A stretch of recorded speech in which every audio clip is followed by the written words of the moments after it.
The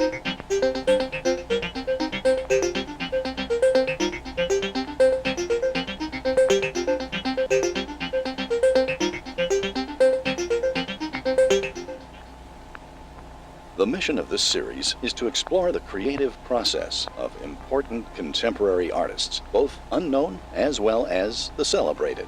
Among the latter, we have glimpsed the genius of Willem de Kooning, Robert Rauschenberg, Andy Warhol, and of course, Pablo Picasso. But today we turn our attention back to one of the lesser-known artists of today, Eric Chauvin. Though his name may be unfamiliar, his work most certainly is not, for he has spent the majority of his artistic career working in the motion picture industry as a rather unusual kind of artist, known as a matte painter, a highly specialized artist who depicts in-paint scenes that would be too expensive, impractical, or impossible to photograph directly with a camera. Here we see Mr. Chauvin putting the finishing touches on a painting for the popular science fiction series Star Trek. Working as a commercial artist in the world of film and television has allowed Mr. Chauvin to make a comfortable living, creating the kind of highly realistic images he enjoys painting. However, his first love has always been fine art. So, after more than 25 years creating the illusion of reality for Hollywood, he made the decision to leave that industry in order to pursue his own artistic vision full-time. Now, residing with his family in western Washington state, he works from this studio, nestled within the trees beside his house. The paintings Mr. Chauvin is working on currently include depictions of the ancient city of Constantinople. In fact, it was the exhibition of the first painting in this series that caught the eye of our producer and gave him the idea of expanding our definition of contemporary to include a much wider range of living artists. Though Mr. Chauvin is a contemporary painter, he is utterly unlike any of the other artists we have profiled so far in this series. His work is modern, but not modernist, and looks more at home in the 19th century than the 20th. Well, I'll be the first to admit that the paintings I create are completely out of step with the kind of art that's being produced and promoted today. You see, for me, the high point in artistic achievement was reached over 100 years ago in the works of the academic painters of Europe, just before the advent of Impressionism, which of course led to all the artistic movements that sprang up in our own century. I used to think I was born 100 years too late before realizing contemporary art, by its very nature, will always be fleeting, while realism, in the traditional sense, will always be timeless. In previous episodes, we have seen that the creative process for most contemporary artists happens spontaneously as they paint. A few make preparatory sketches and studies, or even work from photographic sources, but the final image is arrived at by expressing in paint a unique vision that comes from within each artist. For Chauvin, the process is much more methodical and deliberate. Once he has an idea for a painting, he'll draw very quick thumbnail sketches to get the idea down on paper. Then, as in the case for the Constantinople paintings, he'll immerse himself in research, discovering everything he can about the subject he wants to paint. Whenever I did a matte painting for a period picture, the research and design for that painting was done ahead of time by people in the art department. While this was the most efficient way to make a movie, it never really gave me a chance to learn the history behind the imagery I'd been hired to paint. For my own work, doing research is one of the things I enjoy the most because I always discover small bits of detail that will add even more authenticity and realism to the scene I'm painting. The next step is constructing study models, basically small-scale representations of certain parts of the painting that allow Chauvin to visualize the scene more easily in three-dimensional space. It also allows him to see how light interacts with different surfaces and gives him a way to easily move elements around to find the perfect angle and composition for the painting he is going to undertake. No matter how accomplished an artist is, he will never really know how light will behave in an imaginary scene unless he sees it for himself in real life.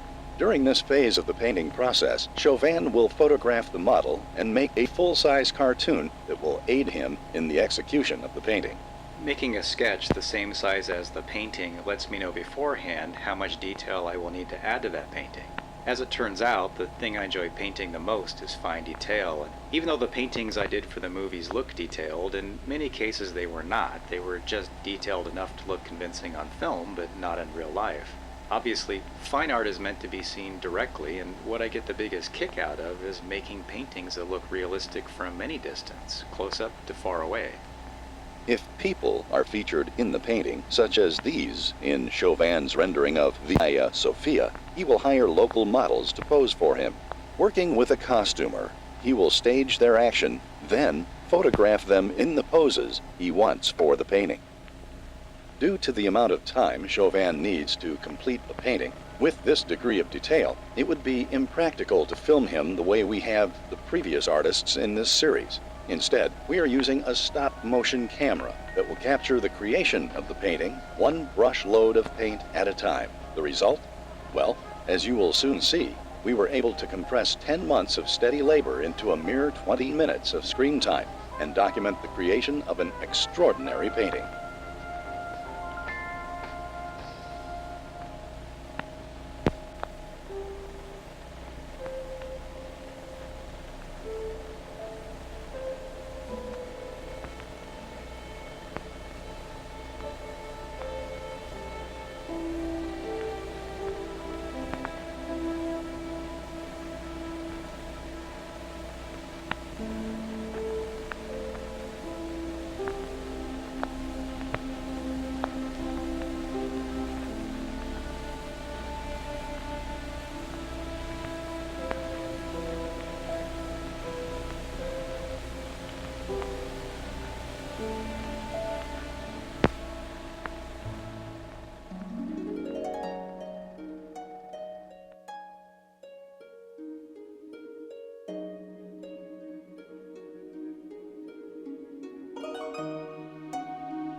you.